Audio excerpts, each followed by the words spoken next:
چې ای زما ورونو عبادتونو له دوام ورکړئ. کم تلاوت چې رمضان کې کوي دا به ګوره بیا هم کوئ. دا کم 15 وخته مونځ چې جمعات کې کوي دا ګوره د رمضان نه وروسته به هم کوئ. دا کم خیر او خیرات چې د الله په نوم کوي نو دا ګوره د رمضان نه وروسته به هم کوئ. دا کم عبادتونه چې شروع کړي دي ځکه چې دا خنه ده چې سړی په 12 میاشتو کې یو میاشت کې سمې به ناجایز کوي. الله تعالی فرمایي وعبد ربک حتی یاتیک الیقین چې ګوره بندګي به یوازې رمضان کې نه کې تر مرګ پورې وکړي.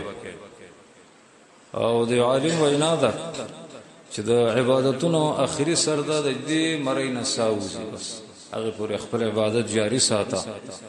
او حدیث کې دا راځي خوږ عبادت محبوب عبادت دا ده چې بنده باغی باندې دوام کوي دوام.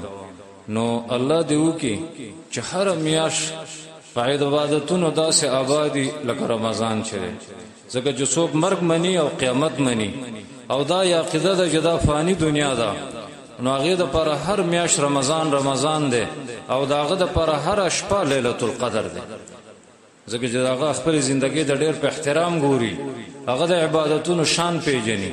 الله تعالی دې سن کوي چې د اختر شپه یو منګار صبر ته چوټي. الله دې وکي چې دا کومه سلسله د عبادت شروع ده الله دې په خپل فضل او کرم سره د دوام ورکړي او به دې قبول کړي. واخر دعوانا الحمد لله رب العالمين.